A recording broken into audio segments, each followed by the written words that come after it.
días a todos. Bienvenidos al simposio de coordinación en emergencias. Primeramente quería presentarme, soy Esther Gorjón, soy enfermera de emergencias y vicepresidenta tercera de enfermería de SEMES, nacional y vocal nacional de enfermería. Y esta es la mesa sobre avances tecnológicos. Vivimos una época donde las tecnologías se han convertido en parte indispensable de nuestro día a día. Nos divertimos, nos comunicamos, trabajamos, aprendemos a través de estas nuevas tecnologías.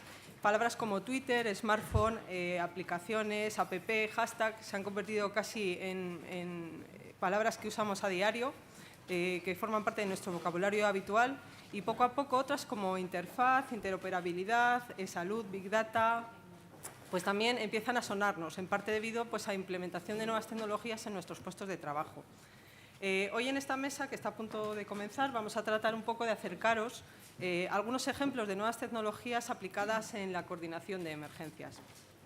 Quiero dar la bienvenida y agradecerle su participación en esta mesa de avances tecnológicos a doña Eulalia Fontán Bañón, que es licenciada en Ciencias Económicas por la Universidad de Sevilla, y aunque prácticamente toda su carrera profesional ha transcurrido en el sector del transporte sanitario, donde comenzó a trabajar en el año 1995 para las empresas de ambulancias de la provincia de Badajoz. Actualmente es administradora y gerente del Consorcio Extremeño de Transporte Sanitario y directora del Centro Coordinador de Ambulancias de Extremadura. El tiempo libre que tiene, según ella, lo reparte entre su hijo, su familia y debe tocar bien el piano, según me ha dicho. También tenemos a don Alberto López Ballesteros, aquí a mi derecha. Es enfermero, director de enfermería de la Gerencia de Urgencias, Emergencias y Transporte Sanitario de Castilla-La Mancha. Ha sido enfermero regulador durante 4 años hasta que se ha incorporado a la dirección, como dice él, hace 4 días.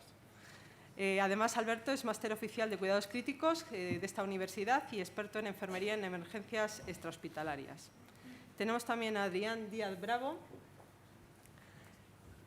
que es ingeniero químico y aunque lleva 10 años trabajando en el sector de la electromedicina, más concretamente en el campo de la emergencia y el cuidado del paciente. Actualmente es especialista en emergencias y rescate de la compañía Cardiva, distribuidora de equipos Philips en la zona centro de España. El cuarto ponente será Francisco Cáceres Ruiz, que está a la derecha, que es médico especialista en pediatría con ejercicio clínico hasta el 2002 y entre 2002 y 2010 trabajó como responsable del área de sistemas de información sanitaria del Servicio Extremeño de Salud, siendo responsable funcional de diferentes proyectos como la Historia de Salud, JARA, el Repositorio Único de Resultados del Laboratorio Cornalvo, el portal del SES, receta electrónica, etcétera. Y desde 2010 hasta la actualidad es consultor clínico en una multinacional de sistemas de información sanitario, Orion Health, donde, entre otras cosas, realiza diseño e implementación de portales clínicos y portales de pacientes. Y, por último, tenemos a don Manuel Bernárdez Otero, que es médico de familia. Trabajó en urgencias desde sus comienzos profesionales, primero en el hospital y luego en el 061. Entró en la Fundación Pública de Urgencias, no sé si lo he dicho bien, gallego, Sanitarias de Galicia como médico de unidad de soporte vital avanzado, pero muy pronto, en el año 99, se pasó a la coordinación. Actualmente es director de coordinación desde el año 2009. Como vamos un poquito justos de tiempo, si os parece, empezará Eulalia. Al final de la sesión podremos hacer preguntas a todos los ponentes.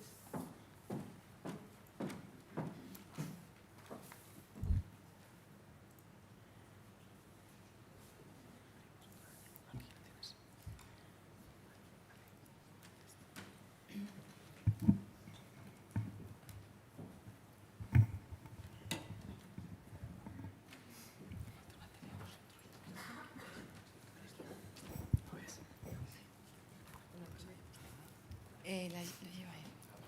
Sí.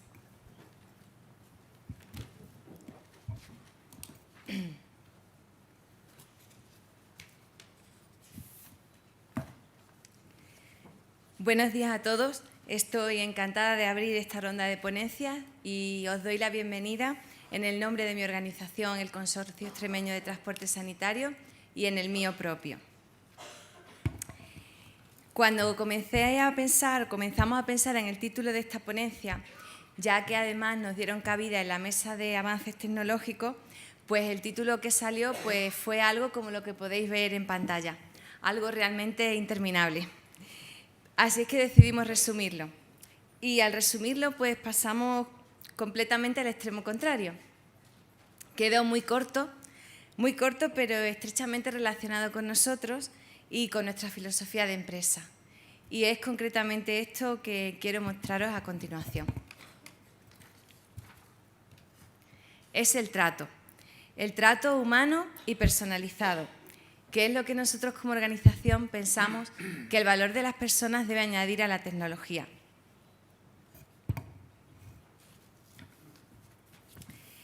Y ya metiéndome en el contenido de mi ponencia, pues yo empezaría con una pregunta como esa. ¿Qué valor tiene esta vida? ¿Qué valor, por pequeña que sea? Yo creo que si todos los que estamos presentes en este auditorio fuéramos preguntados, pues quizás tendríamos distintas maneras de expresarnos.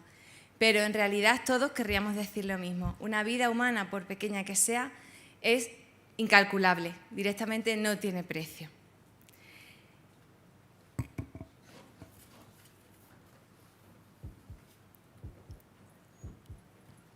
Como tal, a partir de ahí, no es muy difícil que podamos definir un objetivo. El de todos los que estamos aquí es el mismo: ayudar a salvar vidas. Seamos el eslabón que seamos de la cadena sanitaria, pues todos somos importantes en el cumplimiento de nuestro objetivo, cada uno en nuestra parcela, pero todos.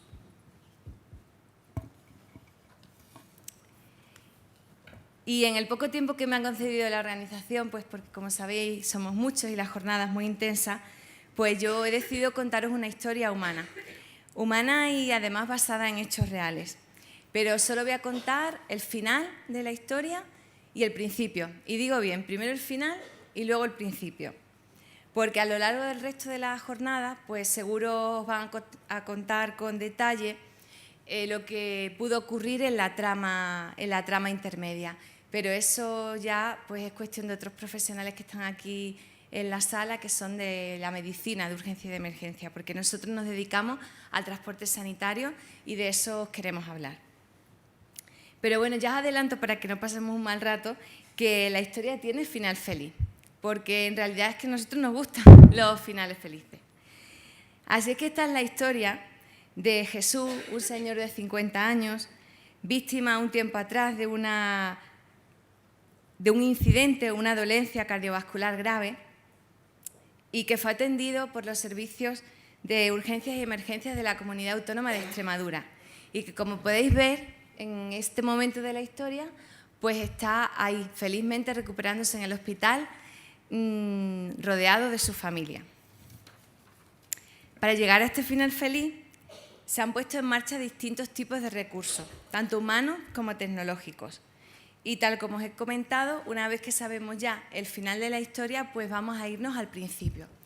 ¿Cómo pudo empezar? Pues pudo empezar así.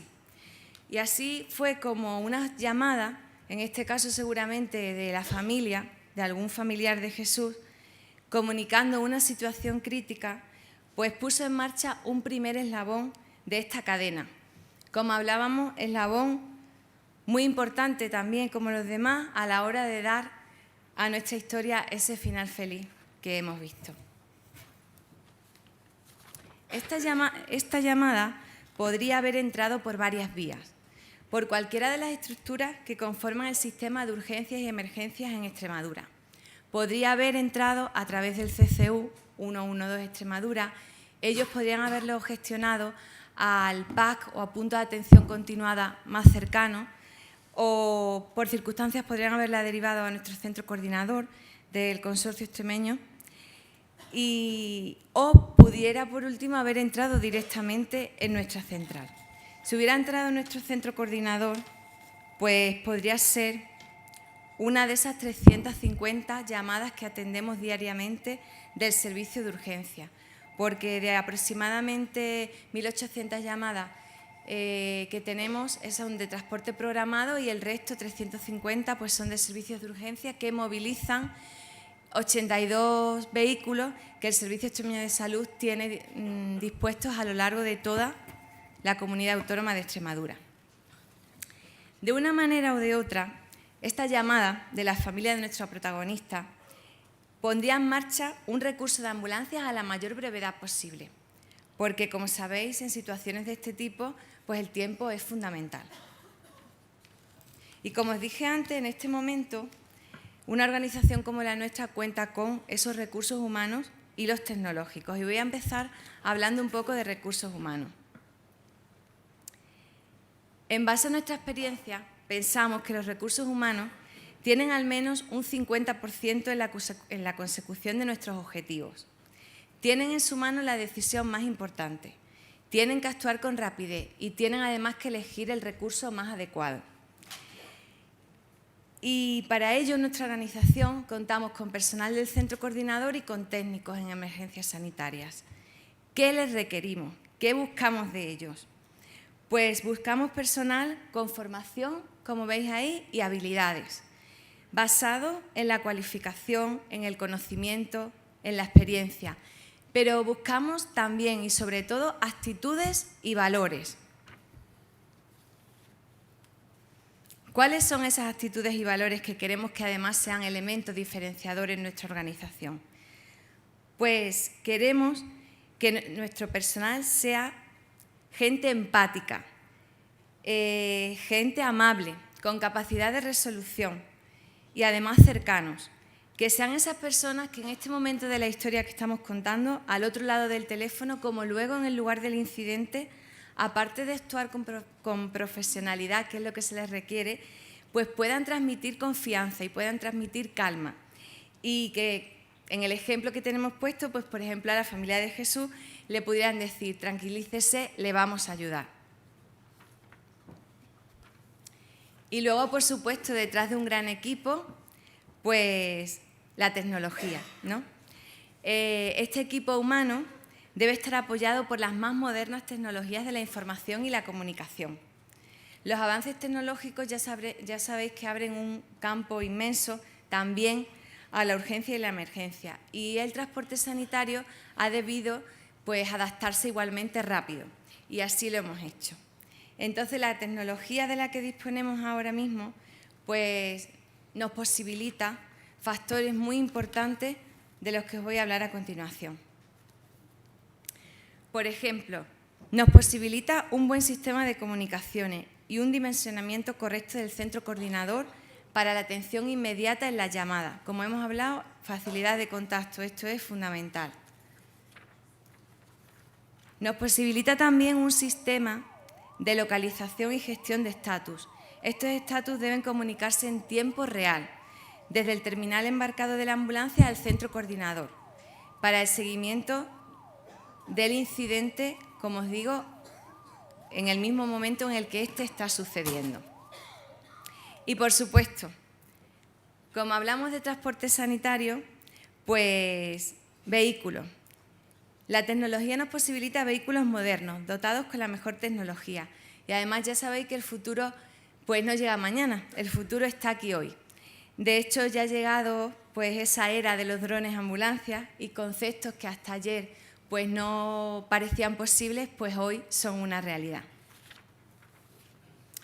Y luego también nos posibilita la tecnología algo muy importante, que es una disposición correcta de recursos en base a la población y a los tiempos de isócronas. Además, concretamente, bueno, ya sabéis que Extremadura pues, es muy grande, la población está muy dispersa, y esto pues, es muy importante.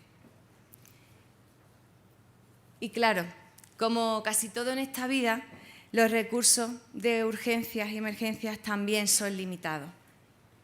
Lógicamente, el número de servicios pues, no se escalonan ordenadamente en tramos horarios y no se distribuyen por la disposición de recursos. Y en ocasiones, por distintas circunstancias, se hace de ellos pues, una utilización no correcta. Entonces, esto hace que a veces, pues, cuando realmente sale la urgencia vital, pues el recurso está ocupado. Y en este punto quiero resaltar el aprovechamiento de los recursos que, debido a una gestión integral del transporte programado y urgente, podemos hacer en nuestro centro coordinador. Bueno, el doctor Valenciano, que ha sido el responsable de la inauguración, también ha hecho un apunte acerca de esto.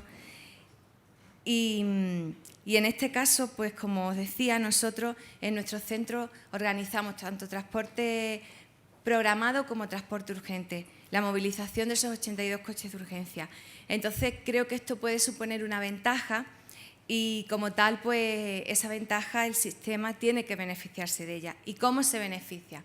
Pues se beneficia fundamentalmente en dos sentidos. Primero, tenemos información de pacientes y todos nuestros pacientes de transporte programado pues podrían ser en un momento determinado pacientes urgentes, porque tenemos pacientes con patologías crónicas como diálisis, pacientes oncológicos, pacientes reincidentes a consulta. Bueno, esto si no ahora mismo, pues creemos que en un futuro corto puede tener una gran potencialidad. Y luego también, pues en base a esta organización, disponemos de un mayor número de recursos que podemos movilizar en momentos que están ocupados recursos de urgencia.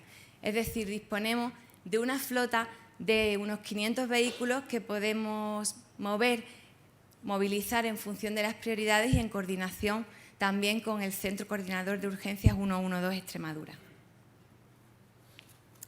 Y para ir concluyendo, pues me gustaría recopilar la secuencia de los hechos. Se atendió la llamada del familiar de Jesús, se eligió el recurso más adecuado, lo activamos de forma inmediata y en ese momento el técnico de emergencia sanitaria se montó en la ambulancia intentando llegar de la manera más rápida posible al lugar del incidente. Y una vez en el mismo, pone al servicio del resto de personas que se encuentran allí no solo su profesionalidad, sino también sus valores y su código ético, porque ellos, los técnicos, también forman parte del equipo. Bueno, sobre el equipo podrían hablarse horas, pero como no disponemos de ella, pues yo he decidido resumirlo en una frase que es muy significativa y que la tenéis ahora mismo en pantalla y dice así: reunirse en equipo es el principio, mantenerse en equipo es el progreso y trabajar en equipo asegura el éxito.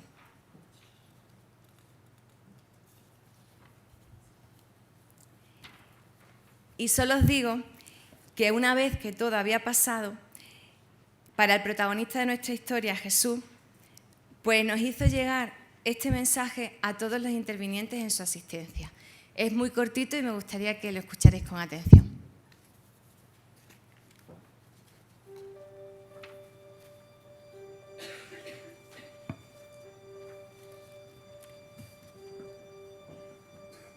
Soy Jesús y he superado una grave situación gracias al equipo de profesionales que me atendió aquella tarde. Además, como consecuencia de aquello, he estado 4 meses en rehabilitación. Con estas palabras quiero expresar mi agradecimiento a todos y durante el periodo de recuperación, especialmente a los técnicos de las ambulancias que día tras día me han recogido y traído para mi tratamiento. No existen palabras para expresar el trato, la amabilidad y el ánimo que he recibido. No sé cuál es tu nombre, solo quiero que les des las gracias y las miles de gracias a todas esas personas. El trato y la amabilidad creo sinceramente que han formado una parte muy importante en mi recuperación. Gracias y gracias por todo. Ojalá hubiese podido hacerlo yo a cada uno de ellos. La profesionalidad y el trato humano ha sido inmejorable en todo momento.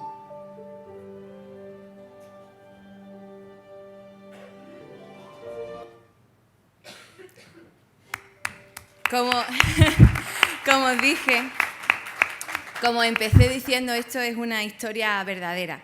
No se llama Jesús, lo de menos es como se llame. Es un usuario del Servicio Extremeño de Salud y nos hizo llegar este mensaje que creo que ha merecido la pena escuchar.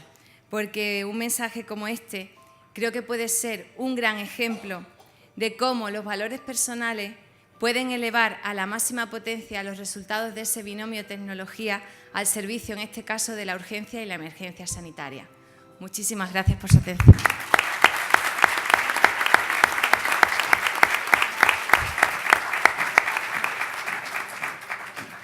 Muchas muchas gracias, Eulalia, por ajustarte al tiempo y por traernos también la parte más humana de la tecnología, que aunque parece que pueden estar reñidas, son parte también importante de las tecnologías de acercamiento, ¿no? Entonces, ¿no, Alberto?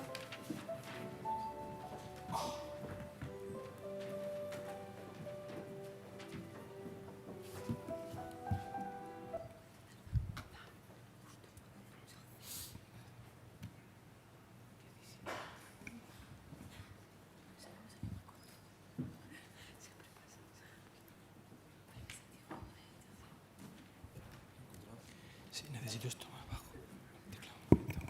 Hipervínculo aquí abajo. Bien. Esto pasa. No. Ya está con esto.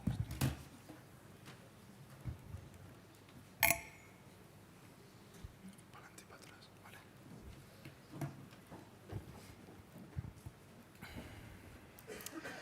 Buenos días a todos. Para mí es un placer estar hoy aquí con todos vosotros. Permitidme que os tutee en una universidad en la que he cursado parte de mi formación profesional. He estado 2 años estudiando en esta universidad y para mí pues, es un placer volver otra vez aquí. Bien, en primer lugar quería agradecer al comité organizador y científico haberme invitado para estar hoy en el simposio. Y mi charla plantea un poco mostrar en qué consiste el informe clínico de emergencias que hemos desarrollado en nuestro servicio de salud, en nuestra gerencia en Castilla-La Mancha. El informe clínico de emergencias, como su propio nombre indica, ICE, que hemos sido muy originales, informe clínico de emergencias, ICE, es el sistema de información que nuestra gerencia, la Gerencia de Urgencias, Emergencias y Transporte Sanitario del Servicio de Salud de Castilla-La Mancha, ha desarrollado para poder acceder a la historia clínica electrónica en cualquier punto de nuestro territorio, para poder implementar aquellos registros electrónicos que permitan, los dispositivos con los que estamos trabajando, permitan poder integrar a su vez en esta historia clínica y cerrar de esta manera el proceso asistencial. Los objetivos que nos planteábamos con el comienzo del proyecto pues, han sido muy claros. El primero estaba clarísimo, que era eliminar el informe, el registro en papel que tenemos actualmente. Tenemos actualmente un registro para el médico y un registro para los profesionales de enfermería, y hemos pasado a disponer de una tablet para el médico y una tablet PC para la enfermera, de tal manera que digitalizamos este informe en papel que teníamos. Otro objetivo era la integración del informe clínico de manera normalizada y automatizada con el resto de la historia clínica electrónica, mejorar la comunicación e interoperatividad de cualquier recurso asistencial, fundamentalmente del centro coordinador y de los recursos móviles, mejorar la calidad y la seguridad clínica del proceso asistencial y alcanzar una normalización, estandarización y codificación de los datos con terminología CIE, que ya estábamos trabajando con ella, con terminología y codificación NANDA, NIC y NOC en caso de enfermería. Hasta ahora únicamente trabajábamos con diagnósticos NANDA. La taxonomía NIC y NOC no estaba implementada en nuestro informe actual. Y la terminología SNOMED para poder trabajar de forma estándar a nivel internacional con una terminología que pudiéramos trabajar junto con otros niveles asistenciales. Planteábamos 3 pilares fundamentales. El primer pilar era la utilización de las TIC, las tecnologías de la información y la comunicación móviles. Ya están, como todos sabemos, al alcance de todos los servicios. La interconexión de la historia clínica con la nuestra, con nuestro informe. Actualmente el Servicio de Salud de Castilla-La Mancha trabaja con 2 sistemas de información, un sistema para primaria, que se denomina Turriano, y un sistema de información para hospitales que se denomina Mambrino 21. Y lo que hemos desarrollado es la tercera pata, es decir, el informe clínico de emergencias, que es el que faltaba por implementar, de tal manera que se interrelacione con estos 2 sistemas de información. y un tercer pilar, que es la interoperatividad a tiempo real, muy importante, entre el centro coordinador y las unidades móviles con las que trabajamos. El desarrollo, con los tiempos en los que estamos, hubiera sido complicado desarrollar esto, sobre todo a nivel de financiación, con lo cual se planteó intentar contemplar recursos o financiación económica por parte de fondos europeos, con lo cual Red.es, que no sé si lo conocen, es una entidad dependiente del Ministerio de Industria, Energía y Turismo, financió este proyecto. Con estos fondos se licitó un contrato para el desarrollo del software por parte de una empresa que fue CSA, la que ganó ese concurso y ha sido la que ha desarrollado el software, y se ha comprado el equipamiento, pues las tablets con las que trabajamos en los recursos móviles. Como he dicho, cada médico y cada enfermero va a tener su propia tablet, tiene su propia tablet, y impresoras móviles, impresoras portátiles que se han integrado en los recursos, ordenadores de sobremesa que se han metido en el centro coordinador, cada técnico sectorial, médicos, enfermeros y operadores de respuesta sanitaria, locutores, tienen su propio ordenador de apoyo, porque nosotros, por aclarar un poco el sistema que tenemos, sabéis que los centros coordinadores en cada comunidad funcionan de una manera determinada. Nosotros estamos integrados en el 112 en Castilla-La Mancha y trabajamos con el sistema operativo, con el sistema de gestión de recursos del 112, que es el SITREM. Con lo cual, vamos a ver un poco cómo hemos mejorado un poco el sistema de la gestión de recursos de este sistema que comento, que es SITREM, porque es un sistema ya obsoleto en cuanto a algunas características que creíamos que eran necesarias y que nos podían ser útiles en el momento actual. En la fase actual en la que estamos, pues es una fase de despliegue de todo el proyecto y de formación del personal sanitario. Y bueno, este tipo de informes y de funcionamiento, supongo que sabrán que ya se está trabajando en varias comunidades autónomas, pero en nuestro sistema yo entiendo una serie de características diferenciales, sobre todo relacionadas con la manera de trabajar que tenemos nosotros, por nuestra idiosincrasia. La primera característica diferencial que yo veo es trabajar con dos interfaces diferenciadas, interconectadas, una en el centro coordinador, desde el centro coordinador, que hemos venido a denominar IC Web, y una desde los propios recursos, que hemos venido a denominar IC App, porque realmente es una app como puede ser cualquier aplicación móvil que tenemos en nuestros smartphones o tablet, muy similar, muy intuitiva, muy práctica, con lo cual esto es muy importante. Trabajamos con estas dos interfaces, como digo, de forma interconectadas a tiempo real en todo momento, como veremos ahora. Otra característica diferencial es el desarrollo de códigos de regulación propios, porque nosotros en el centro coordinador hasta ahora trabajábamos codificando con CIE y hemos valorado que en el centro coordinador el CIE, por lo menos en nuestro caso, creo que en el caso del resto de los centros coordinadores eso lo podemos debatir si quieren más adelante, pero creo que en los centros coordinadores se tiene que trabajar con códigos de regulación propios o estandarizados. Lo suyo es estandarizarlos y trabajar en todos los centros coordinadores hablando de lo mismo, pero supongo que saben que estos códigos, por lo menos a nivel nacional, no están unificados ni se trabaja de forma estandarizada. Hemos trabajado, como veremos más adelante, en códigos de regulación que hemos desarrollado nosotros. Hemos implementado algoritmos de decisión dentro de ICE, que, como digo, nuestra plataforma dentro del centro coordinador no pretende sustituir al sistema de gestión de recursos, pero sí complementarlo. Y actualmente, aunque trabajamos con protocolos, estos no estaban desarrollados dentro de la plataforma tecnológica. Hemos integrado ICE dentro de lo que denominamos visor clínico. El visor clínico, simplemente, como hay en otras comunidades ya, es una pantalla, un visor, como su propio nombre indica, que integra toda la información sanitaria de atención primaria y atención hospitalaria, todos los eventos sanitarios que ha tenido cada paciente, y nosotros hemos venido a integrar dentro de este visor nuestro informe clínico, con lo cual ya, pues, como digo, creamos la tercera pata en sistemas de información y cerramos el informe, o la historia, mejor dicho, clínica electrónica.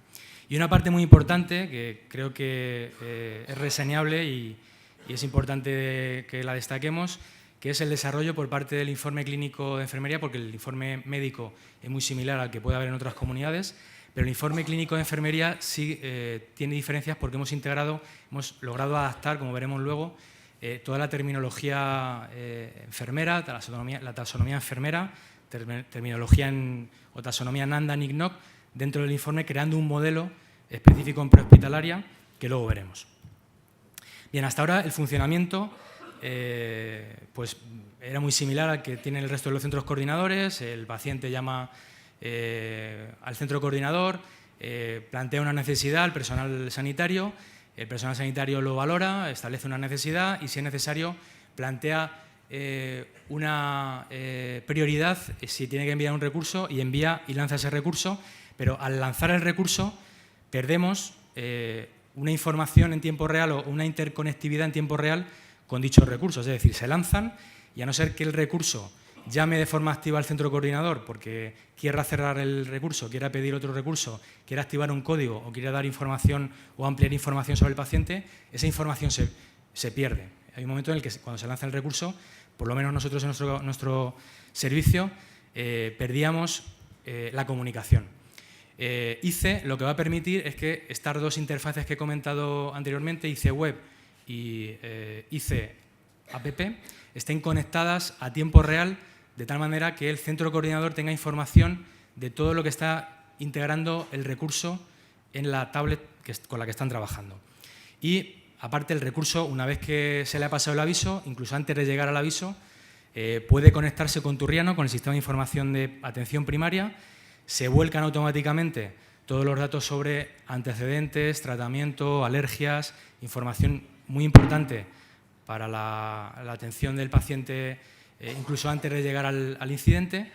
Y, una vez que se ha registrado el informe, ese informe se vuelca automáticamente en Mambrino, como he comentado, es el sistema de información del hospital, y el hospital, incluso antes de que llegara el paciente a la puerta de urgencias, tiene información a tiempo real también sobre lo que le está llegando, con lo cual la transferencia del paciente pues, se puede hacer mucho más rápida, mucho más segura y acortar sobre todo los tiempos de transferencia. Bien, vamos a hablar un poquito sobre las dos interfaces. Vamos a comentar, esta es en la pantalla inicial de ICE Web, del centro coordinador.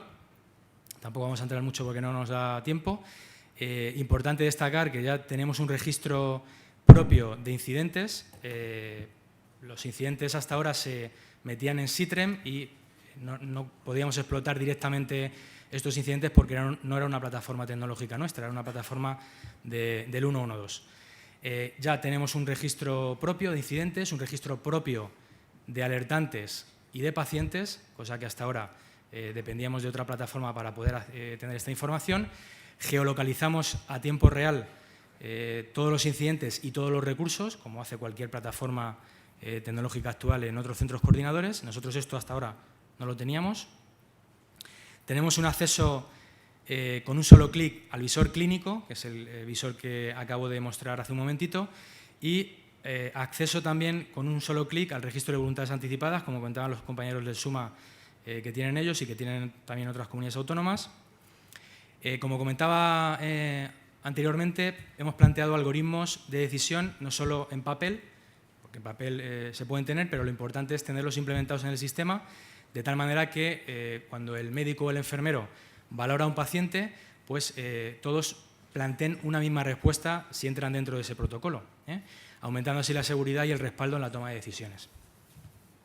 Este es el esquema básico de los protocolos que están desarrollados hasta el momento.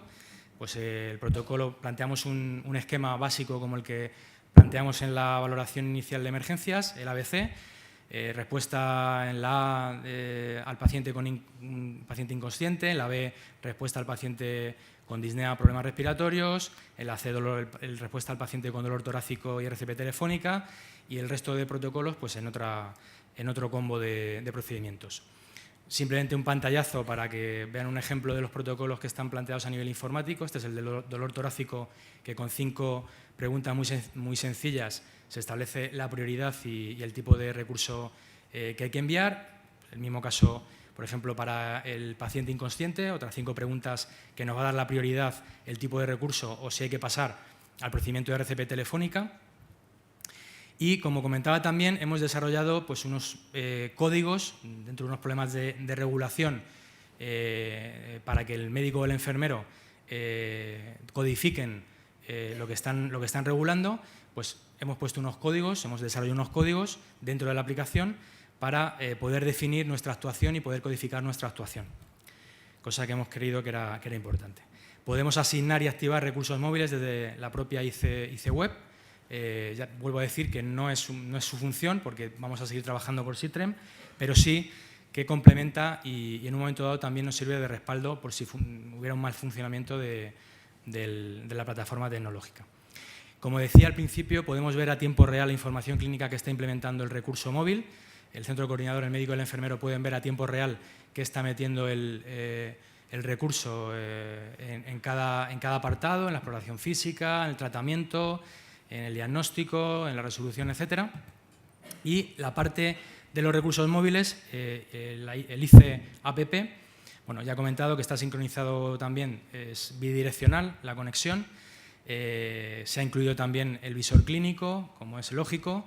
Tiene múltiples sistemas de conexión, como cualquier tablet, 3G, 4G, Wi-Fi, Bluetooth. Podemos trabajar offline, porque si se va la cobertura, podemos trabajar igualmente y cuando haya cobertura lanzar los datos. Y hay posibilidad de impresión in situ, como en otras comunidades, de tal manera que cuando damos el alta in situ o hay que dar un consejo al paciente… Perdóname, tienes que ir concluyendo, ¿vale?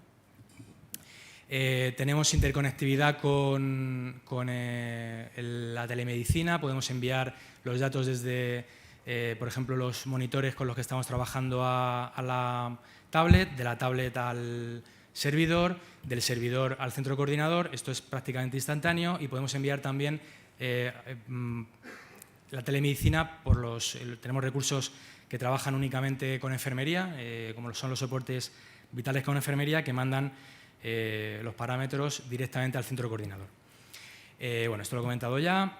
Y el apartado de enfermería, un minuto para apuntar una serie de cosas que me parecen muy interesantes. Hemos logrado integrar de forma ágil, como digo, intuitiva y funcional toda la taxonomía enfermera con un modelo registrado que es fácilmente exportable a otros sistemas u otros niveles asistenciales. Planteamos una valoración inicial con unos datos básicos que pueden ser ampliados en una valoración jerarquizada. Estos datos al final sugieren unos diagnósticos de enfermería o unos problemas de colaboración que a su vez sugieren unos criterios de resultado y unos indicadores, muy importante el tema de indicadores, que van a sugerir unas intervenciones. Si tengo un paciente con un síncope, planteo los indicadores iniciales en la valoración inicial que van a un cronograma que se va a poder seguir temporalmente. Estos datos me van a plantear unos diagnósticos de enfermería según la NANDA, por ejemplo, intolerancia a la actividad, ansiedad, riesgo de caídas, etcétera, unos problemas de colaboración y, sobre todo, lo que a mí me parece más importante de este sistema es que me va a plantear unos criterios de resultado con unos indicadores medibles, mensurables, objetivables, que me permitan plantear una continuidad de cuidados con otros niveles asistenciales y que me permitan valorar la calidad asistencial e investigar si es necesario, que evidentemente lo es. Y al final pues, me planteo unos indicadores, como digo, que continúen el tiempo, con unas intervenciones que se plantean en el cronograma y que puedo seguir en el tiempo. He ido un poco rápido porque, como ven, había mucha información y espero haber podido transmitir en qué consiste nuestro informe y cómo lo hemos desarrollado. Muchas gracias. Muchas gracias. Yo tengo que decir que la aplicación que la presentaron en las jornadas ¿dónde ha sido este año? En Ciudad Real. En Ciudad Real. La verdad es que con respecto a los que somos enfermeros y nos cuesta un poco creer que el NIC NOC-NANDA se puede utilizar de una manera fácil y en extrahospitalaria, lo cierto es que con esta aplicación han conseguido hacer fácil lo difícil. Entonces, si queréis más información, luego os puede Alberto dar. Y de todas formas, en el Congreso Nacional de SMS presentaremos también esta aplicación, para que lo sepáis. El siguiente ponente, Adrián, por favor.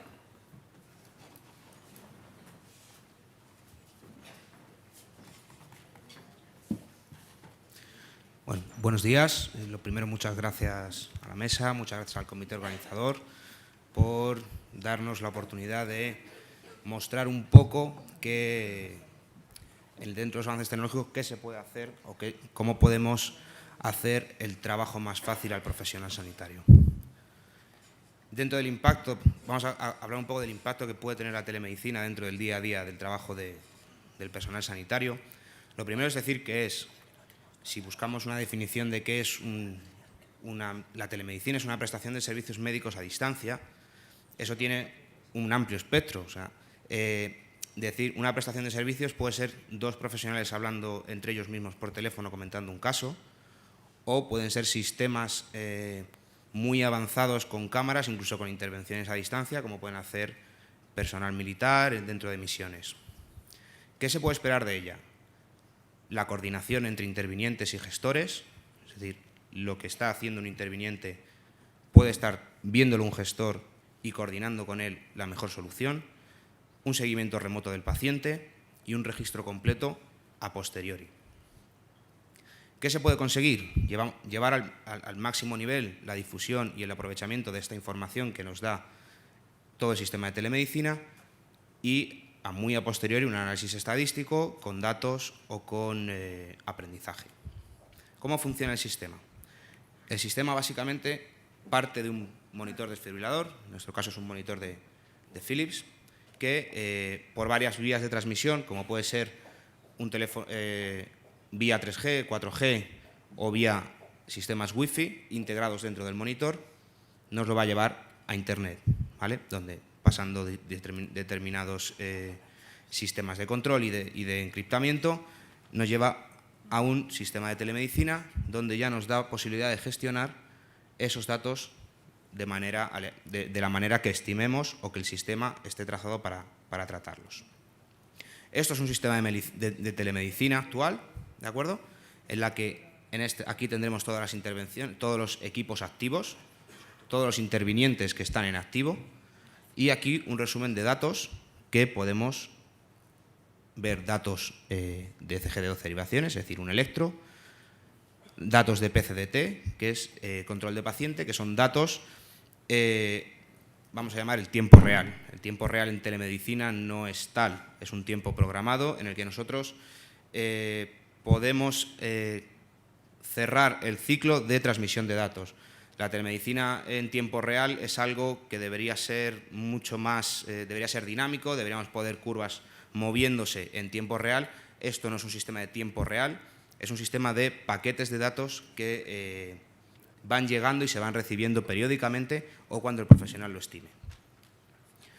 Esto es lo que se ve en una pantalla en una intervención real, ¿de acuerdo? En el que estamos viendo trazas de paciente que van llegando periódicamente, electrocardiogramas que están hechos por los profesionales y tendencias tabulares y gráficas que se van haciendo, que el monitor va haciendo y va enviando para la detección de cambios en el estado del paciente. Esto es un electro que llegaría a un centro de coordinación para la valoración fuera del sistema de intervención. Vale, entonces, a día de hoy, ¿cómo podría ser un trabajo sin telemedicina? ¿Vale? Sin telemedicina, pues obviamente va una asistencia, ¿de acuerdo? En este caso, por ejemplo, puede haber una atención por parte de enfermería o médicos, técnicos, ¿vale? Hay una comunicación con el centro coordinador, en el cual el profesional que está en la intervención va a comunicarse con su centro coordinador, vía teléfono, en principio. El teléfono, obviamente, no es una llamada relajada, tranquilamente, sino que es bastante estresante, porque no solo tenemos que llamar y hablar por teléfono, también tenemos un paciente que atender. Si le enviamos elementos de diagnóstico, como puede ser un electrocardiograma, una vía para hacerlo es, por ejemplo, por WhatsApp. No es una vía más o menos habitual, pero es una vía. Pero claro, no es un mensaje que escribimos tranquilamente, sino que es una foto de un electrocardiograma que puede salir bien, puede salir mal, está sin diagnosticar y pues puede tener variaciones en darnos a confusión, ya que no es preciso. Con telemedicina, todo esto automáticamente desaparece, ¿de acuerdo? Todo no. Seguimos comunicándonos con el centro coordinador, Y el centro coordinador lo seguimos haciendo por teléfono. Obviamente, a esto todavía la telemedicina tenemos que tirar de teléfono, ¿vale? Pero bueno, hay sistemas que nos pueden hacer más fácil la comunicación por teléfono. Pero sí elementos de diagnóstico. Sí podemos tener unos elementos de diagnóstico que nos ayuden en la toma de decisiones. Entonces, es esta telemedicina lo que nos va a aparecer, nos va a dar pistas.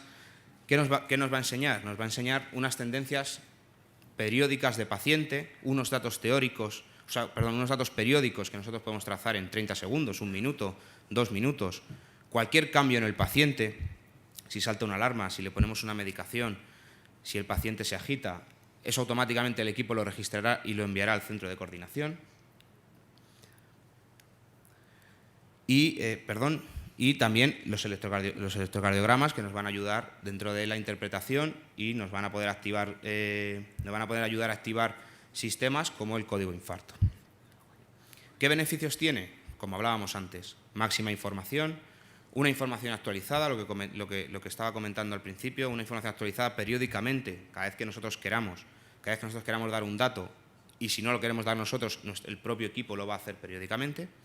Una información diagnóstica instantánea y de calidad, porque será un electrocardiograma interpretado, milimetrado, que nosotros podemos medir y nosotros podemos interpretar.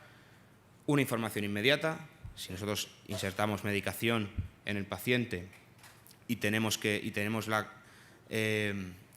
posibilidad de ponerlo dentro del monitor, es decir, de darle el mensaje al monitor de que lo estamos haciendo, automáticamente el monitor lo va a registrar. Todo esto nos da que en el punto de control se va a almacenar, se va a revisar y se va a gestionar todos estos datos, y todos estos datos van a quedar almacenados. ¿Qué concluimos con esto? Que aumentamos el rango de la cadena asistencial. La cadena asistencial sin telemedicina hoy en día acaba cuando acaba la intervención o acaba en el hospital, pero no va más allá. Si es verdad que con sistemas como los que ha comentado Alberto, esta gestión va mucho más allá, pero con la telemedicina todos estos datos los vamos a poder externalizar. Hemos hablado de dónde acaban los datos dentro de una telemedicina. Bien, con estos datos, ¿qué vamos a hacer? ¿Qué vamos a contar? ¿Qué podemos hacer con ellos? Pues es, por ejemplo, contactar con el hospital.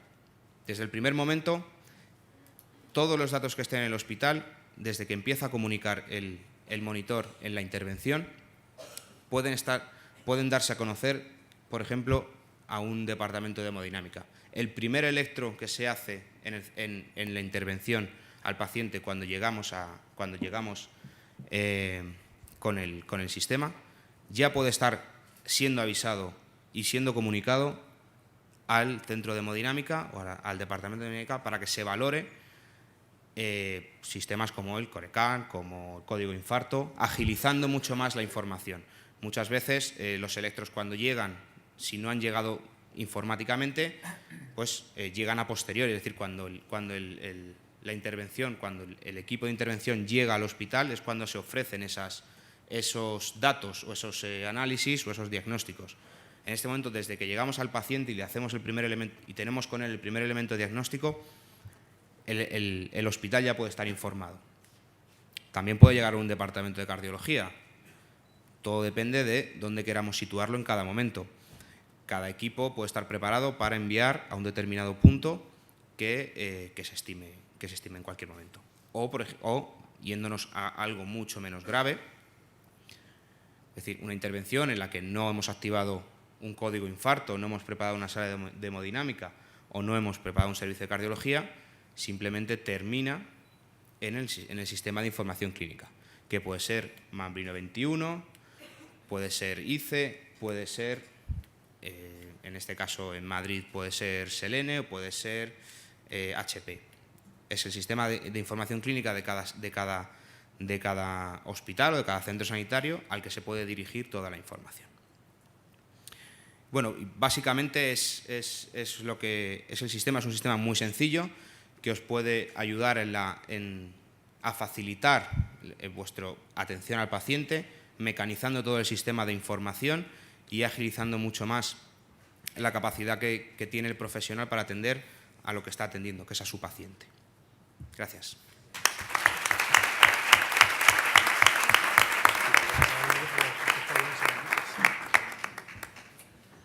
Muchas gracias, Adrián.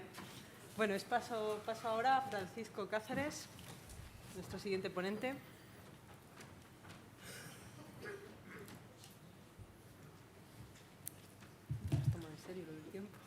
Pues hola, buenos días. Agradecer a la organización el que me haya invitado a este simposio para hablar un poco de sistemas de información sanitarios. Yo lo voy a hacer un poco genérico, contando un poco el devenir histórico que llevan los sistemas de información, cuál es el presente y hacia dónde vamos.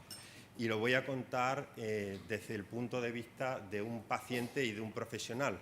Cómo le tiene que llegar la información a un profesional, cómo tiene que circular esa información para que sea útil y realmente eficaz. Bien, en primer lugar, algo que todos sabemos, las ciencias de la salud, la medicina, consume muchísimos datos a todos los niveles. Continuamente se está generando información. En el 2014 se publicaron más de 820.000 artículos relacionados con la medicina. Si introducimos Health, salud, en Google, salen más de 3.200 millones de enlaces. Es algo que consume un montón de datos. Y además los profesionales que trabajamos o que trabajáis ahora en este mundo, necesitáis conjugar esos datos de forma muy rápida, que os lleguen a analizarlo. Y más en entornos como este, en un simposio de emergencias sanitarias, donde el tiempo siempre es crítico, la presión es muy grande y os veis obligados a tomar o a intentar tomar decisiones muy rápidas. Vamos a hacer un repaso sobre cómo eran nuestros sistemas de información y cómo han ido evolucionando. El poner esta primera diapositiva y decir cómo eran es una realidad media. Siguen siendo en muchos de nuestros centros la realidad que tenemos hoy día. Evidentemente, en todos sitios se intenta mejorar, progresar, facilitar cómo se hacen las cosas, pero por desgracia todavía en muchos sitios seguimos manejando la historia clínica en papel, que evidentemente la información que tiene no se mueve conforme se mueve el papel, pero nada más. Quizás de los primeros sistemas de información que se pusieron en marcha fueron sistemas departamentales, de laboratorio, de radiología, de farmacia. Posiblemente el laboratorio fue de los primeros y aunque seguía entonces llegando la información de una analítica impresa, el sistema de información sí estaba en el departamento, con lo cual se podían recopilar rápidamente datos analíticos de un paciente, imprimirlos y por lo menos hacerlos circular de esa manera. Posteriormente se empezaron a digitalizar los servicios de radiología, prácticamente están digitalizados en todos sitios, y farmacia, sobre todo a nivel de farmacia hospitalaria, también en primaria, con toda la informatización de las historias, ha ido detrás.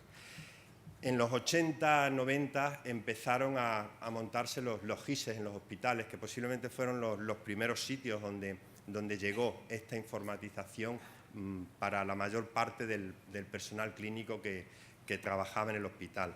GISes al principio a nivel muy de datos demográficos, de tener el paciente ubicado, dónde está el paciente ingresado, y que ya empezaron a incorporar algunos datos clínicos, como diagnósticos, por ejemplo, y sobre todo informes, los informes de alta o informes de urgencias que también se podían ver en esos GISes.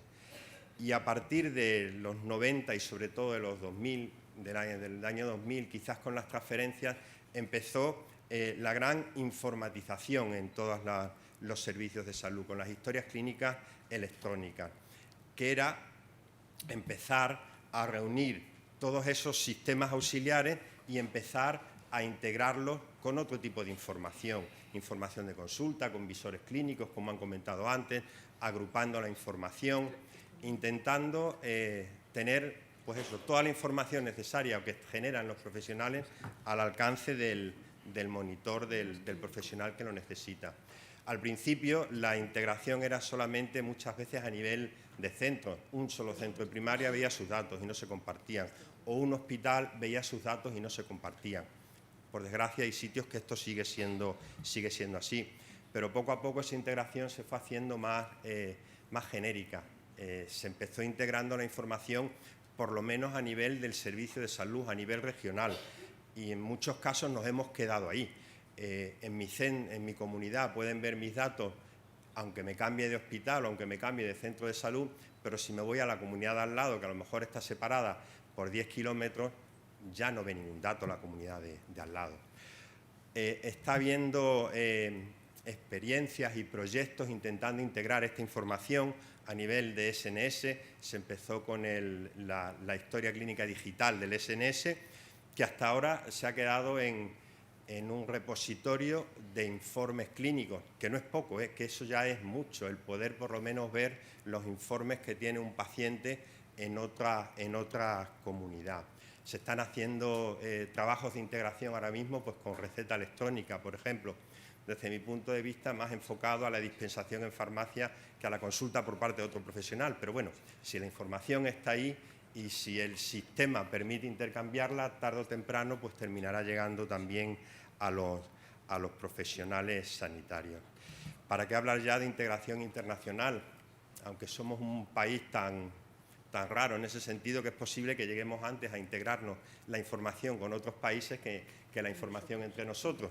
Pero bueno, todo lo que volquemos en ese sentido hará que sea más fácil que la información se comparta. Y evidentemente esto tiene que estar sustentado, como comentaba un compañero antes, en estándares, en codificaciones de identificación de pacientes.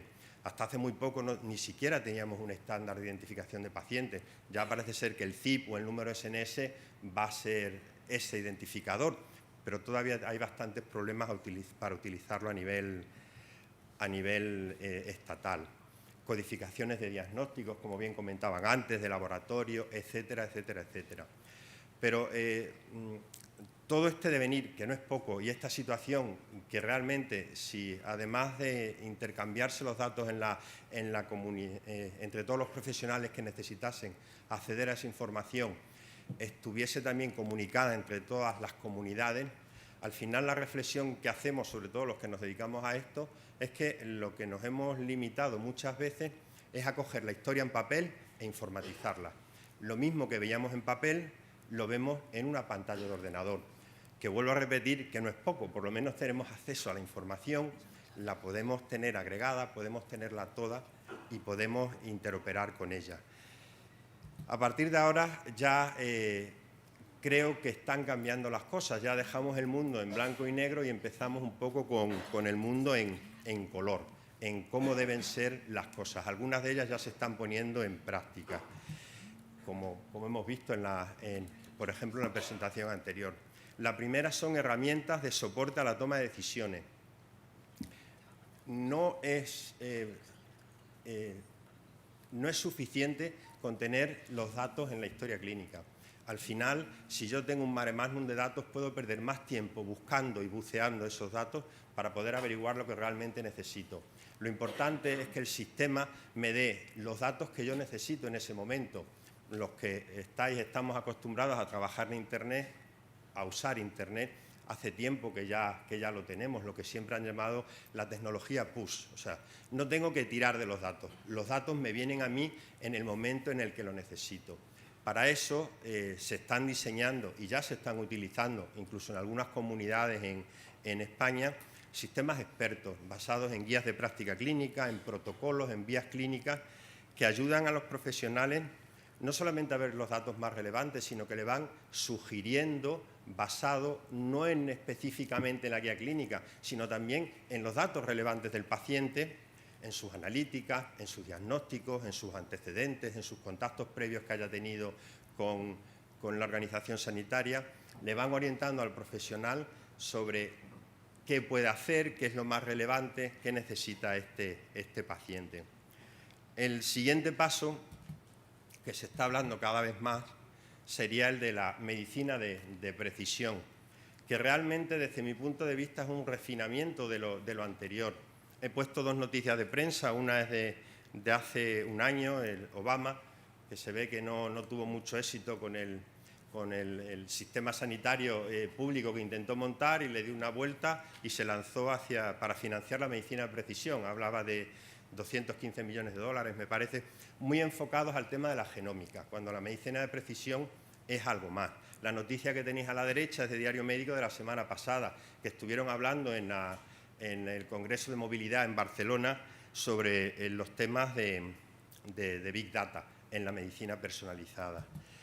La medicina personalizada es una aproximación a la prevención y tratamiento de enfermedades que tienen en cuenta las variaciones individuales de los pacientes, el medio ambiente y sus estilos de vida.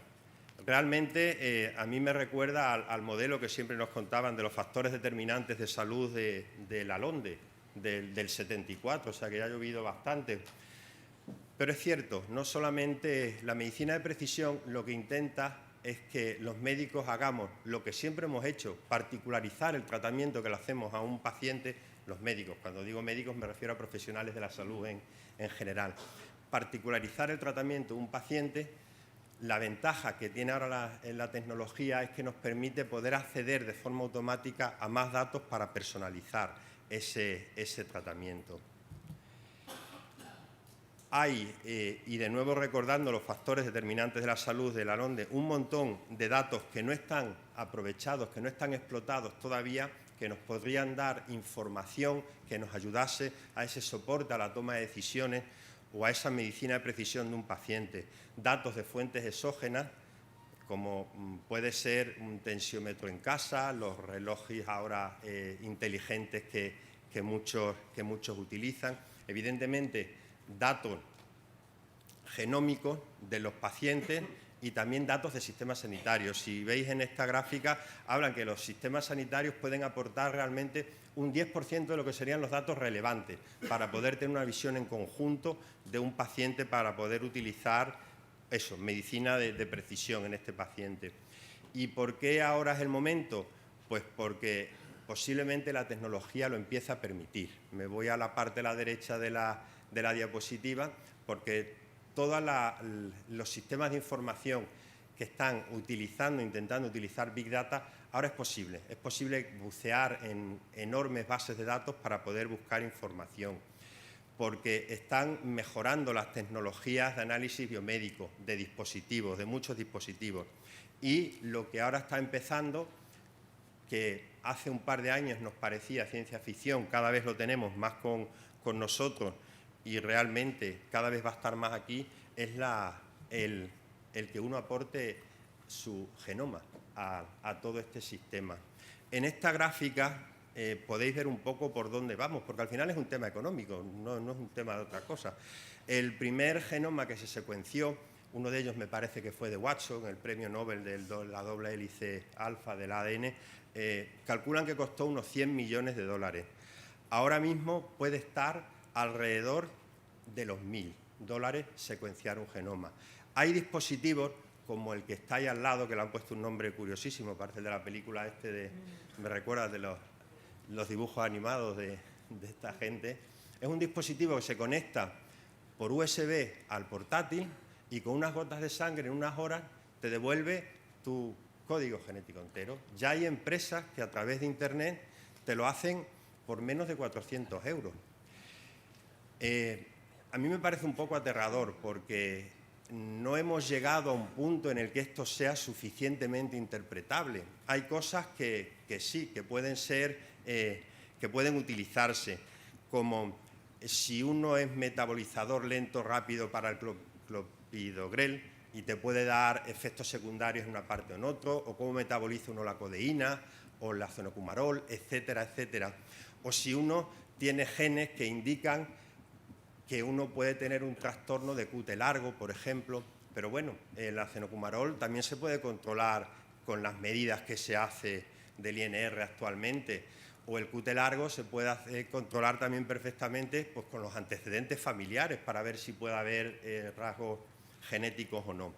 En muchos sitios plantean la frase que a mí me resulta muy llamativa, que posiblemente pronto tengamos un genoma de $1000 o de $100 en un espacio corto de tiempo, que abran 1 millón de problemas clínicos e informáticos, porque todavía no se sabe interpretar bien eso qué significa. Lo que pasa es que a veces las modas, Internet, los propios pacientes, la industria también termina empujando para que esto tenga lugar, pero que es el futuro y que está ahí. Y por supuesto, en último lugar, algo que ya se está empezando a avanzar, es los sistemas inteligentes. Sistemas que tienen tantos datos y que están interconectados que puedan aprender y darnos más información. Si os habéis dado cuenta, no he hablado para nada de dispositivos de ningún tipo o de interfaces, porque es algo que ya no tiene sentido. Hoy la tecnología nos lo permite. Nos permite usar toda una pléyade de dispositivos en casa, en vuestra asistencia, a distancia. Lo importante es que la información que tengan esos dispositivos o que suministren esos dispositivos, si estén metidas dentro de un sistema, que tenga unos flujos clínicos que sean coherentes y lógicos. Los dispositivos muchas veces nos inundan de datos. Necesitamos sistemas que controlen, que nos filtren, que nos digan qué es lo correcto y qué no es lo correcto. Y bueno, creo que me he ajustado al tiempo y por mi parte nada más. Gracias y a vuestra disposición.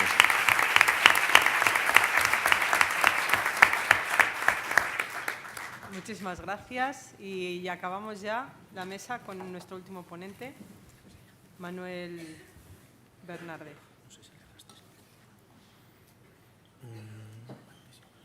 Manuel Bernarde. Vamos a ver si es esto.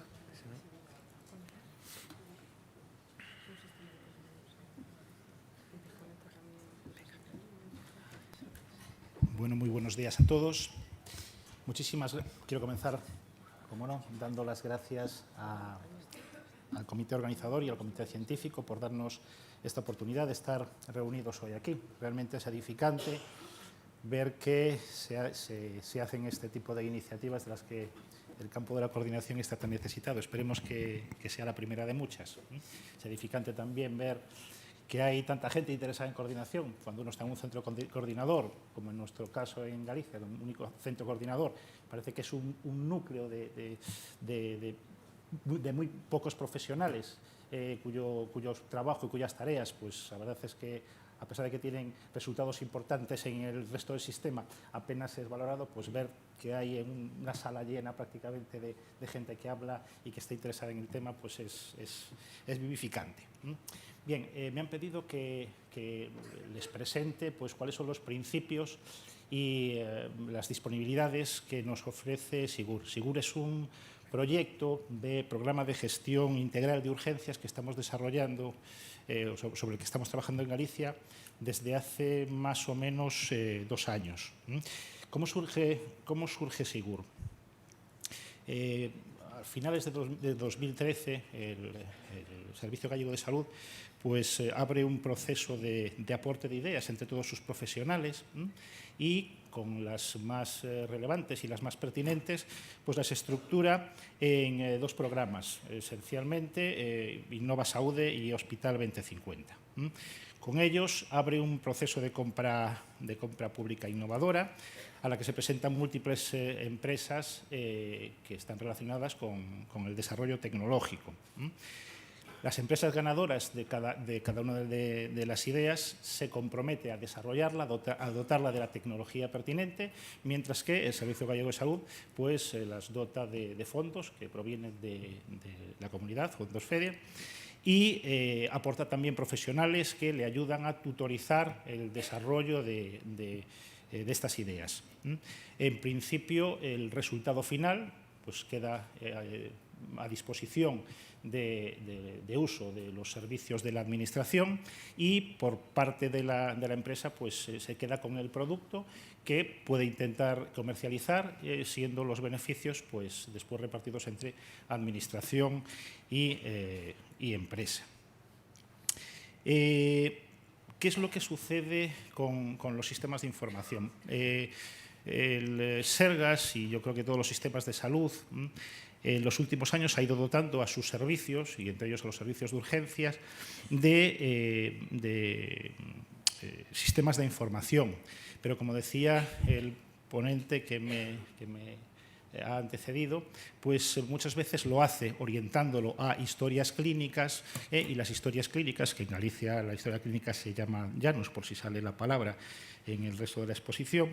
Las historias clínicas no dejan de ser un sumatorio de episodios, un sumatorio de episodios clínicos, y el profesional que trabaja en urgencias y en el resto de los servicios también, aparte de gestionar episodios, necesita gestionar tareas.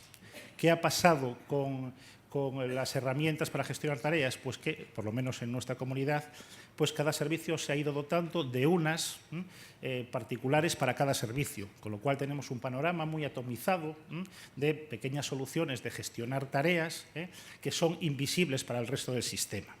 Entonces, con esto, Sigur lo que pretende es dar soporte al flujo de información del proceso de urgencias desde que el servicio de emergencias coge al paciente en su domicilio hasta que o bien es ingresado o bien se le da del alta en el hospital. Y lo hace apoyándose en tres ejes principales. Por un lado está la habilitación de la historia clínica, una historia clínica como una aplicación donde el profesional puede verter los resultados de su actividad clínica. Después implementa sobre ella una capa de gestión que por medio de un concentrador de información pues lo que hace es dar una serie de indicadores de actividad que permiten tener parámetros que, por un lado, localicen perfectamente en cada momento la actividad que se está haciendo sobre el paciente y que, además, dé soporte también a decisiones de gestión y de servicio, tanto a jefes de servicio como a directivos de hospital, por ejemplo, y también el tercer eje es un módulo para soporte o para hacer que estos sistemas de información beneficien también al ciudadano en sus necesidades de información y comunicación con los responsables del servicio de urgencias.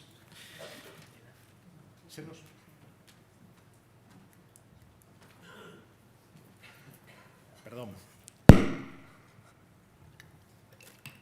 Cuando iniciamos el proyecto se nos pusieron una serie de premisas de trabajo.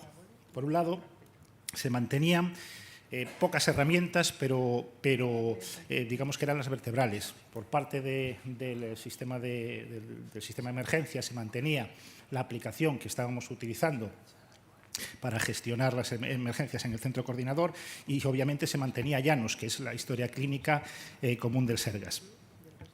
Se nos exigía también que renunciásemos a ese trabajar como si fuéramos entes autónomos en los servicios. Las bases de datos debían de estar centralizadas en el Servicio Gallego de Salud y debía de ser el que cualquier actuación sobre la base de datos o sobre las aplicaciones que trabajaban para Sigur se responsabilizaría de proporcionar esos cambios que fueran necesarios. Y después se exigía también el informatizar todos los espacios asistenciales para integrar la información y las herramientas de trabajo con esos bancos de información de una manera accesible al profesional en todos y cada uno de los sitios donde estuviera trabajando. La metodología del trabajo de estos 2 años pues ha sido realmente una metodología que nos ha exigido un trabajo bastante intenso. Se han hecho 3 grupos de trabajo, uno por cada nodo de servicios responsables de la atención a urgencias, del 061. En nuestro caso, los servicios de urgencia de los PACs y los servicios de urgencias hospitalarios. Dentro de cada grupo pues había responsables clínicos, responsables informáticos del Sergas, responsables de la empresa encargada, después un directivo de Sergas que era el responsable general. Hacíamos reuniones prácticamente cada 21 días, cada 3 semanas, a lo largo de 2 años, simplemente con los paréntesis de las vacaciones, y después semestralmente los 3 grupos nos reuníamos para garantizar la transversalidad del proyecto. Bien, con esto, ¿cómo Sigur va a influir? Yo lo que les voy a contar, como me han dicho que tengo que ceñirme a 15 minutos, les voy a contar un poco cuáles son las carencias que tenemos y cuáles son las soluciones que nos va a aportar Sigur en cada uno de los nodos. Antes les voy a contar, muy por encima, no se asusten, no les voy a contar cómo funciona mi centro coordinador, pero un poco sí cuál es, digamos, la génesis de la atención que en nuestro sistema de emergencias utilizamos. Nosotros tenemos un centro coordinador único para toda la comunidad. Seguimos recibiendo llamadas por el 061, el acceso es fundamentalmente telefónico, tenemos ese acceso a través del número 061. esperemos que nos dure muchos años, y un acceso alternativo a través de un 902 para consultas, digamos que menores. Aparte tenemos dos accesos alternativos.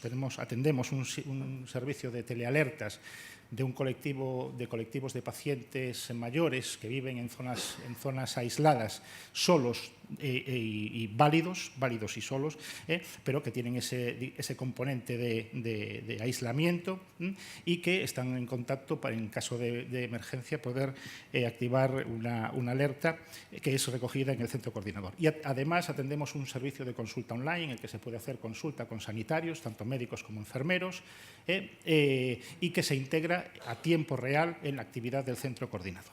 Con esto, ¿qué es lo que tiene la realidad? ¿Qué es lo que nos da la realidad y qué es lo que nos ofrece Sigur? Al centro coordinador, pues nosotros tenemos una plataforma, una aplicación que realmente es potente. La hemos hecho nosotros, está muy aquilatada, está muy adaptada a nuestras necesidades. Como decía antes, es una de las cosas que permanecen, pero nuestras comunicaciones siguen siendo telefónicas. Nosotros hablamos fundamentalmente por teléfono, porque incluso en la radio estamos haciendo en estos momentos un proceso de migración de un sistema de radio convencional al sistema Tetra todavía, y fuera damos nuestras indicaciones, como todos los centros coordinadores, a nuestros propios recursos, pero también a primaria.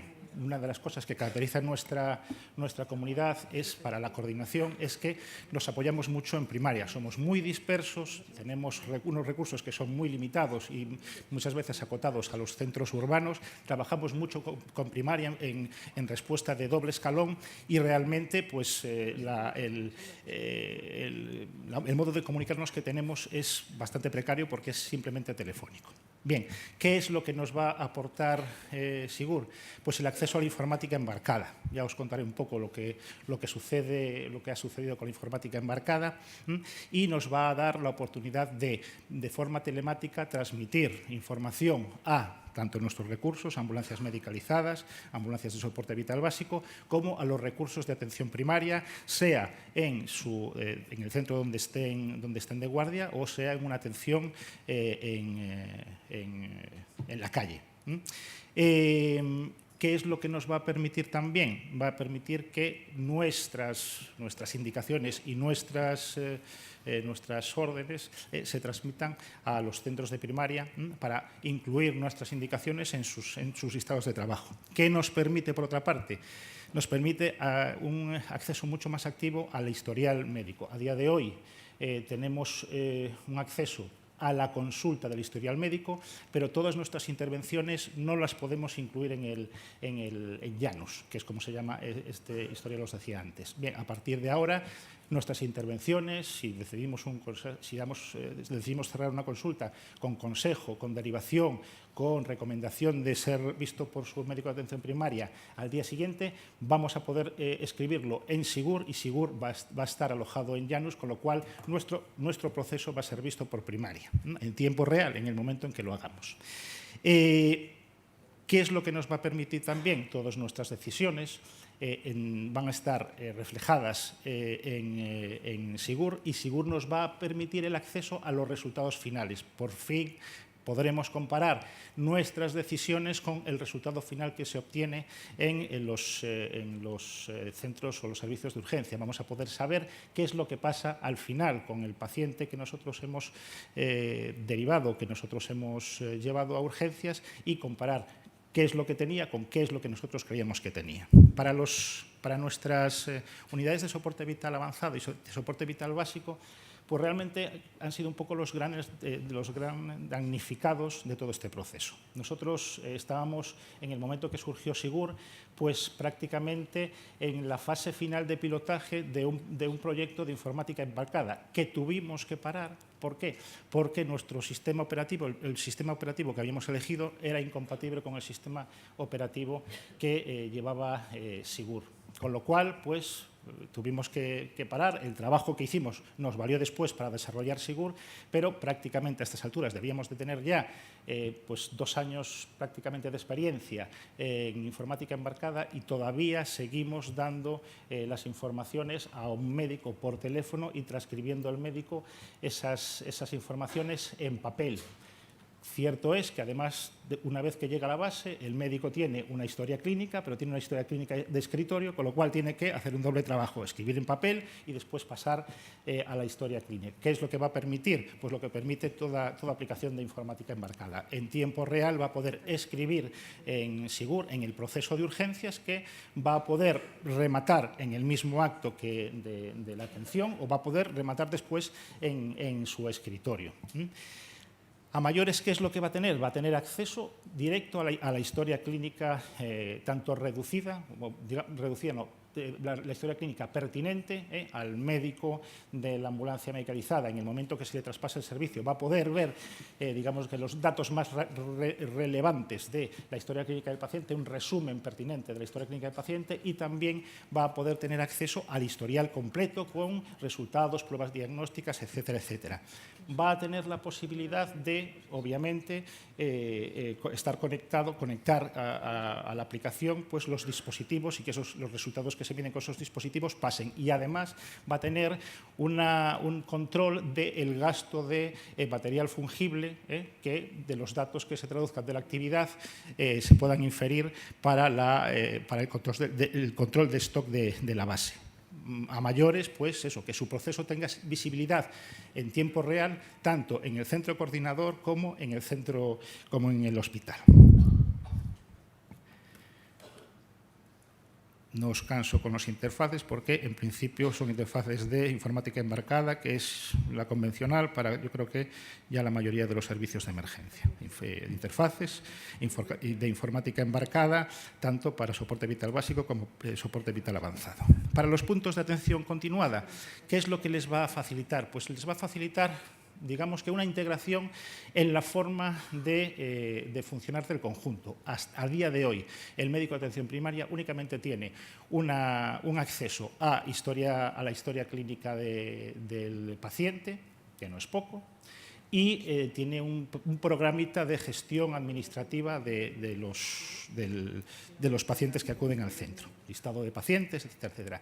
¿Qué es lo que va a tener a partir de ahora? Pues va a tener un listado de los pacientes que acuden al centro integrado con el listado de trabajo que se le pasa desde el centro coordinador, tanto en demandas de visita médica como en demandas de salida a la calle, si es recogido por nuestras ambulancias o si debe de ser por sus medios. Aparte de esto, sus intervenciones le darán visibilidad al centro coordinador y al hospital. Esto es el listado de trabajo convencional del PAC. Veis que en la parte izquierda pues tiene ahí un aviso de visita médica y un aviso de necesidad de salir en una ambulancia. Esta es la historia clínica en la que escribe. Aquí es el acceso al informe de alta. No sé cómo voy de tiempo. Esther, muy justito. ¿Sí? Bien. En cuanto al hospital, no me voy a parar mucho. Realmente aquí es la parte que más se ha trabajado porque es donde están implicados los procedimientos más complejos. Un poco por hacer un resumen. Va a haber una herramienta de triaje que va a tener un resultado muy importante en lo que es la gestión de las tareas de trabajo. Los pacientes serán triados en el momento del triaje, bien porque se determine que se haga de forma automática o bien porque se den una serie de criterios. Va a haber un listado de trabajos que va a ver reflejado el profesional en el momento en el que se haga. Vas a ver si el número de pacientes que va a tener a su cargo, el número de pacientes rojos, el número de pacientes verdes, amarillos. va a estar dotado de la posibilidad de tener movilidad, es decir, va a tener tablet en el servicio de tanto médico como enfermero, van a tener tablet para moverse en los servicios de urgencia e ir anotando los parámetros de trabajo y los parámetros clínicos de los que quiera incorporar a la historia clínica. Esto lo paso. Sí, es verdad que voy muy pillado, ¿eh? Va a tener un asistente a la codificación, es decir, no simplemente un listado de codificación, sino va a poder, es un sistema inteligente, digamos que de codificación. El médico va a escribir lo que él cree que, o cómo él haría el diagnóstico, y de todas las posibilidades de CIE-10, el sistema va a elegir y le va a presentar... Un minutito, Manuel. Me voy. Le va a presentar el diagnóstico propuesto. Voy entonces a la parte, este es el módulo de gestión, todo el sistema va a dar cuadros de mandos de actividad, tanto en tiempo real como históricos, como de predicción del estado del servicio en momentos futuros. Y no me quiero despedir sin presentaros, digamos, el módulo de acceso al ciudadano. En modo de app, el ciudadano va a poder contactar con su servicio de emergencias, va a tener la posibilidad de introducir sus datos y los datos de sus familiares en la aplicación, para que en el momento que llame a través de la aplicación al 061 esos datos puedan ser recuperados en ese momento. Localización, puede elegir una localización habitual, pero aparte podrá geolocalizar su posicionamiento para transmitir al sistema de emergencias. Podrá transmitir vídeo, podrá transmitir fotos al centro coordinador, y además, de cara a la estancia en el hospital, todos los pacientes cuando entren van a tener una identificación por método de código de barras. Ese código de barras le pertenecerá a él y a su familiar, y podrá saber en cada momento en qué parte del proceso, en qué parte del servicio de urgencias también se encuentra, y cuál es la información que el médico le quiere transmitir, simplemente pasando el código de barras por el app o pasando el código de barras por un tótem que se pondrá en las salas de espera de los servicios de urgencia. El despliegue que se hizo o tal. Principales dificultades, sobre todo vencer resistencias al cambio. La gente, lógicamente, está muy habituada a tener sus herramientas y su forma de trabajo, y normalmente cuesta trabajo el moverlos. Pero es necesario porque las nuevas tecnologías son imparables, facilitan mucho la vida, y al cabo de poco tiempo los profesionales están muy habituados y normalmente muy contentos con las disponibilidades a las que se les da pie. Como conclusión final, me salto todas estas que podéis leer. Somos firmes defensores de la integración, pero de la integración con el sistema sanitario. Creemos que las nuevas tecnologías facilitan mucho esa labor. Creemos en la gestión del proceso de urgencias como un único proceso visible a todos los protagonistas, e incluimos como protagonistas fundamentalmente al paciente y a sus familiares. Nada más, perdonar las prisas, probablemente pues pequé de presentar unas diapositivas demasiado extensas. Pido disculpas por si os quité tiempo de café. Gracias.